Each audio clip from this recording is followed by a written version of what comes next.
assassination, we did Oh talk yeah, about yeah. What's that going on with that? for 45 minutes. And I just wanted to let you and everyone else on our platform know. I mean, some of the things we did discuss in that 45-minute video was brought up yesterday by Director Cheadle. Well, she didn't bring it up. The senators that were interrogating or grilling her brought it up, and she couldn't answer a lot of these questions. But we actually, we discussed some of it when we were talking about it. Yeah, And that was about a week ago. We did that video. It was like a 2 or 3 days after the actual assassination attempt, and they still don't know. Obviously, the right. FBI and secret, they still can't answer any questions. They need more time to investigate. It's like ridiculous. Uh, Everyone else in America knows what happened, but they don't. They're not sure. It's just Yeah. very strange. Now all of a sudden they're getting real cautious about what they know and what they Yeah, don't know. because one thing we discussed was, you asked how many shots were fired. You had said you heard there was like 8 shots or something like that, or 11. It's kind of inconclusive how many shots were fired. And I said, well, the video I watched, there were 5 shots, and I Okay. believe there was 3 from Crooks, the guy attempting the assassination, and 2 shots from the snipers. That was just my guess. But now it's come out that there was 8 shots. A private company investigation, did acoustics analysis on the shots, and they determined there was 3 weapons that were involved in the shooting. So it's like we know the snipers were one weapon, Crooks was the second weapon. So now there's a third weapon that, like, well, who fired that weapon? So after they came out with this private investigation report, the FBI comes out and said, oh, or the Secret Service, oh no, we had 2 sniper teams that shot at Crooks. Now, after the fact that this information Yeah, came right. out, right? So I was like, convenient. Oh no, wait, we didn't tell you. There was two. We had 2 teams firing at the guy. But anyways, they asked her during this yesterday's testimony how many shell casings were on the roof. Can you tell us that? Next to the body he fired, he would have the shell casing. They can't. And They can't count that high. right. She said she can't say. So they're like, do you know? How do you? And she said, well, the FBI told her how many shell casings were on the roof. Okay, so the FBI told you so. Now this is Congress. This is the American people. So how many shell casings were on the roof? She would not answer that question. And I think, me personally, she's not answering it because there should only be 3 shell casings on the roof. And if there's only 3 shell casings, that means where the other 5? The snipers Yeah, got one.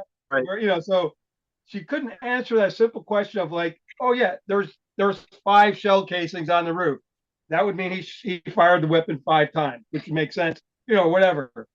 Depending on the note, So, anyways, the fact that she won't tell us how many shell cases are on the roof is like, okay, so there's a third shooter somewhere that you don't want to. And I think we discussed that, how many shots, and obviously she wouldn't say whether they found the bullets that were fired, because that would tell you how many weapons It's were used. here's Anything that would answer, a lot of these the conspiracy thing. theories to avoid It's it. Go ahead. well, the reality is though, if people with a little bit of common sense can look at the situation and ask really good questions, and here's a supposedly highly trained, well organized department that is job is they can't or won't answer. You have to ask yourself, why are these guys even in? Did you see the one of the security team lady trying to? I don't know if she's trying to pull the gun out of her holster. She pulls it out and then she's trying to put it back in, and she can't even get it into her holster. And I mean, Right. give them some grace. Maybe it was a tense Well, situation, but if it was a I tense tell you what, situation, Mike. why is she trying to put it back in? Well, I was a cop for 10 years.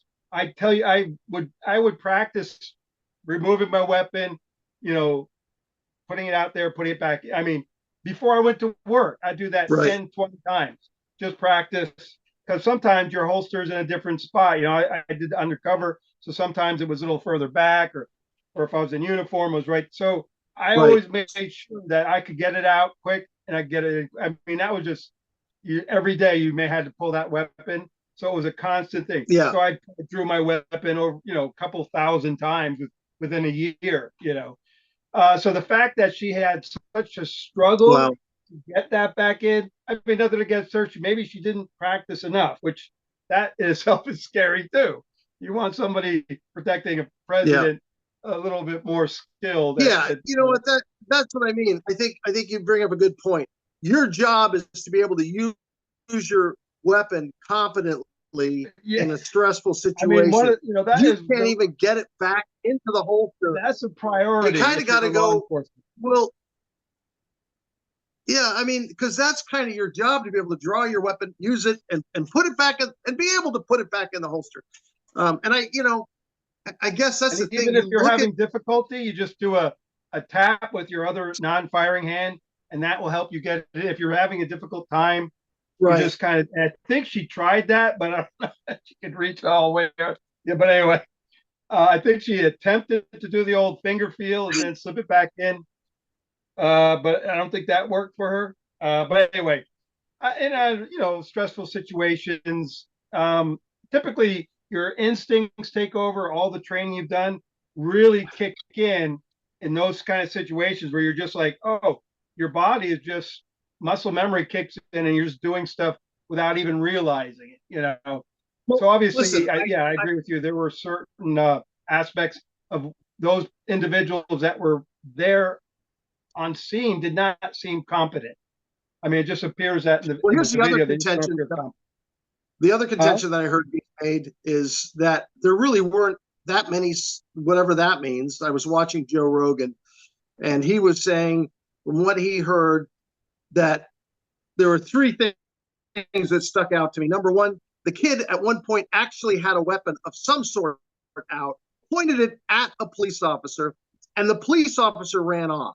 That's the story that I heard Right. That was on. the original story. But there's now been an adjustment to that story that he was boosted up by another police officer. So he was looking over onto the roof. Both his hands were holding onto the roof. So he was really unable to do anything other than let go and fall down. And that's basically what he did. He let go, they fell down. And Right. supposedly they called it in. Hey, there's a guy on the roof, with the gun, blah, blah, blah. And I guess shortly after they made that announcement over a blanket channel where it should have notified everyone, the shots were fired. So, I mean, that's plausible. Yeah, it could have happened. From what I heard. Let me just finish this. From what I heard, this happened a half hour, and I might be wrong in that point, but from what I heard from Joe Rogan, I thought he said that it happened a half hour before the incident. Yeah. Now, I don't know You could be right. if that was just hearsay or, but then the other thing was that the kid was in a BlackRock commercial. Yeah, I saw that. Yeah. Now, BlackRock, the investment BlackRock, is that that what they're referring to? Yes. You know who owned that building? I mean, why would that be? Why would that be like some sort of conspiracy? Or to me, it didn't make sense. I thought, well, BlackRock also they purchased that building several months prior to the rally. So it's like, well, why would they purchase that building? And BlackRock, they obviously they don't like Trump. They're one of those corporations that are really against Trump. I mean, they pretty much have come out and said it, I believe. Oh, that's weird. The CEO. I mean, they just they don't want Trump taking over. So that's why BlackRock is kind of like, and they're a huge, investment. I mean, they do cryptocurrency. They're a huge hedge fund. I mean, they're in everything. Oh yeah, they own half the world, I guess. I mean, they're pretty mammoth. Yeah. So that was and odd then, that he showed. What the third thing was. Quickly after that, they removed that commercial. But I just want to mention a couple other things about we talked about having, elevated position. You want to have somebody on the roof, every roof that, of course, this director said, well, that was out of our perimeter. That building was not in the perimeter that they had selected. So it was like, well, wait a minute. How do you select? We talked about that on our show. Is how do you determine what your perimeter is? Your Yeah. security, well, it depends on what you have Right. there that it would adjust according to terrain or buildings or whatever. So obviously, 100 yards is a little too far away for anybody to really take the chance of shooting at another person from that distance. That would be insane. So, anyways, Yeah. that was ridiculous. Now there's other reports coming out that there was supposed to be a law enforcement on the roof, but it was too hot, so they decided not to go on the roof. And I think we addressed that on the show, that maybe that's why We they laughed didn't. at that. There. Well, We that's laughed ridiculous too. I mean, at that. And I just want to reiterate this, that Chris here is a 20-year Special Forces veteran, and also police. How many did you do? 10 years on the police force? just about 10, close How to long 10. did you? Yeah, and so a 10-year police, 10-year police officer, detective, undercover, all kinds of crazy stuff. So that yeah. So just so people know that you're talking not just kind of on smoke, that you've actually done high security VIP security for Aristide in Haiti, and so Yeah. you've got the qualifications, and of course you got I have myself. opinion. I played paintball. Yeah.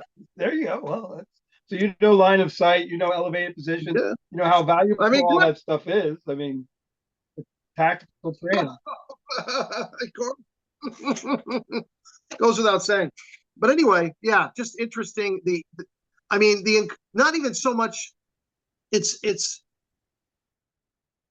comes down to, this is like somebody knew this was going to happen, and obviously put either the most incompetent people they could find on the premises, or there was just complicity with Right. the government services to allow this to happen. Like they knew this guy was coming, and everybody was like, "Don't do anything. Do as little as possible, unless he trips and falls right in front of you.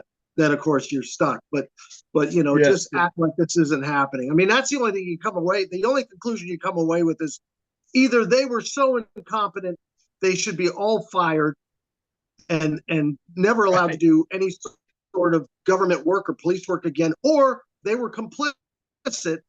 I mean, that's where they were told not to do anything.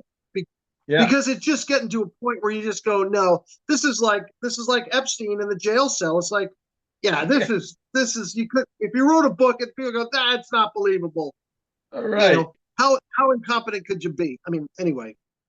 No, I agree, and that's why it's very suspicious, the incompetence of an organization that's been around for a long time. They've been protecting presidents for a while, and then suddenly, first time in 20 years.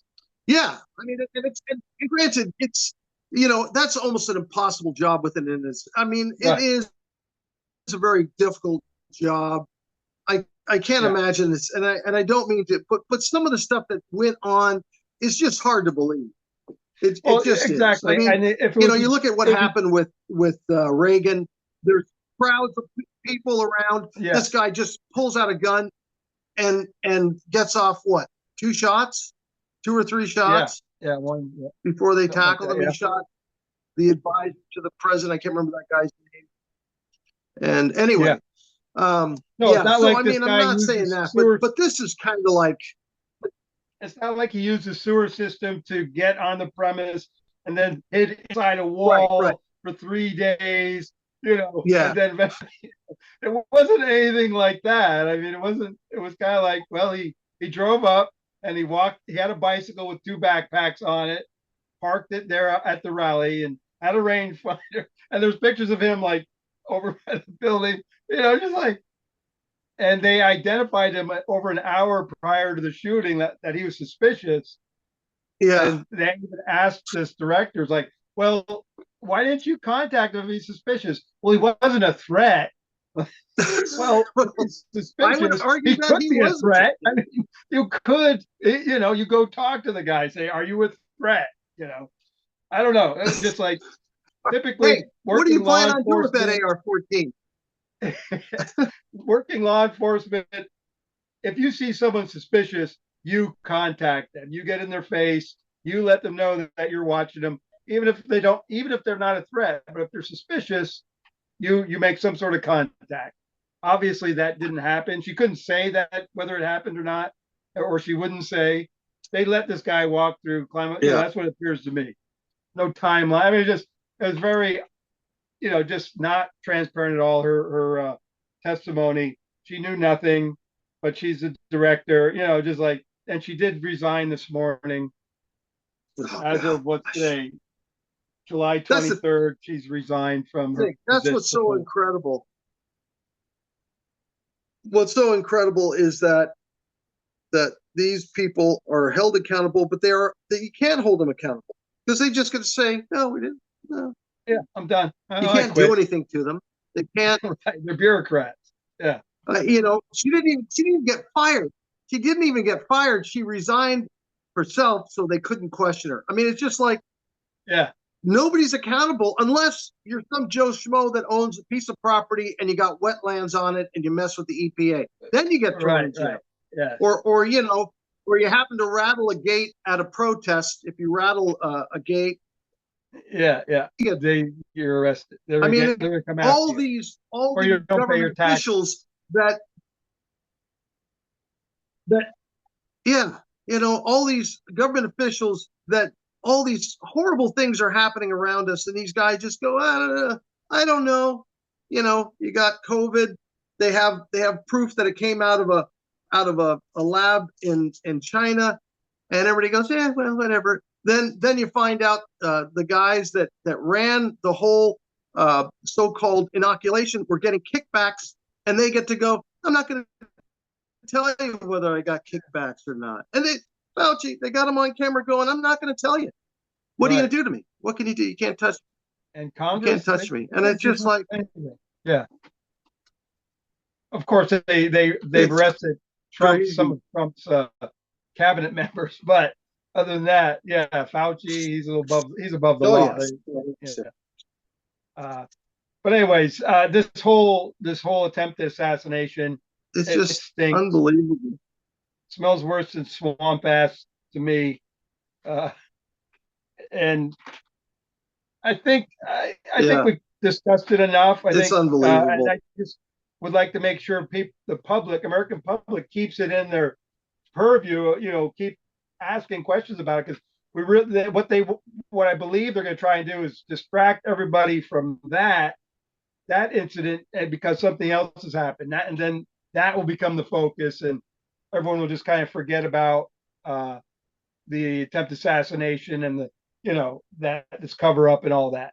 So I think that's what's going to happen next, because there's going to be some national crisis to change the subject so they can help finish covering up all these loose ends.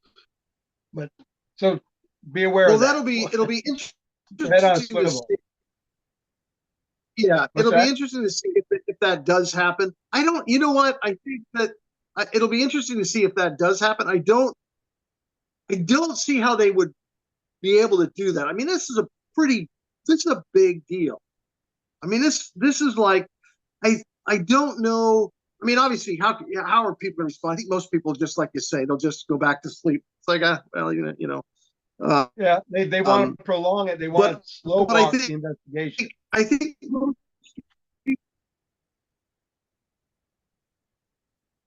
Yeah, I think most people are not going to leave this alone. Looking at it, it just boggles the mind. And then you see these high-level officials that are responsible for security kind of go, I'm not going to answer. It's like, how come you're not like threatening these people with jail like you do the average Joe? How come, when I had some friends here in Oregon that were running a business, and they did some stuff. They mislabeled some jobs that were being done so they'd have to pay a lower tax rate on some stuff. It was, it was wrong. I'll admit it was wrong. But the way that the state insurance company came after these guys was just over the top and insane. You find them, Yeah. you find them, but they had a battery of lawyers. They were threatening this friend of mine's wife with prison time under the RICO Act, which was supposed to be an anti-racketeering. Right, yeah. And they and they do the testimonies when they were doing the RICO. They go, "Oh yeah, we would never use this for anything other than organized crime, mafia, drug." And of course, they use it for everything. They use it, right. And that's the thing about the government. If they can catch this, like they got what's his name, the big mafioso guy in Chicago in the 20s and 30s on tax evasion. Yeah. The big crime boss. Anyway, they do that. Yeah. Yeah, doesn't matter. But anyway, it's too bad. Hopefully people won't forget. Hopefully people will keep that in mind and hold our government accountable for this kind of stuff. Exactly. Because believe me, if the Democrats can do it to the Republicans, if the Republicans get power, and it cuts both ways. And I don't want either party doing that to anybody. I don't want our government acting like the mafia, and they do. And I think they should be held accountable. And I don't care what side of the ticket you're on. It's up to the people to keep them accountable. Yeah, we'll outnumber them.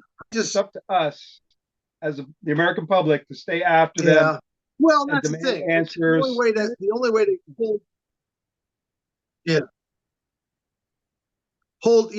we can hold elected officials a little more accountable, but a lot of these are hired bureaucrats, and the average Joe can't touch them unless you maybe can put, like you're saying, put public pressure on the people in power to get rid of these incompetent or criminals with that are in power that are breaking the law.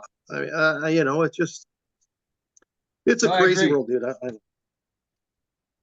Maybe we can keep. We'll end it on it's a crazy world. I think we both agree. So we'll stick a fork in it. How about this for our channel? Swamp gas in a crazy world. Files. Yeah. Maybe that's too long. A crazy swamp.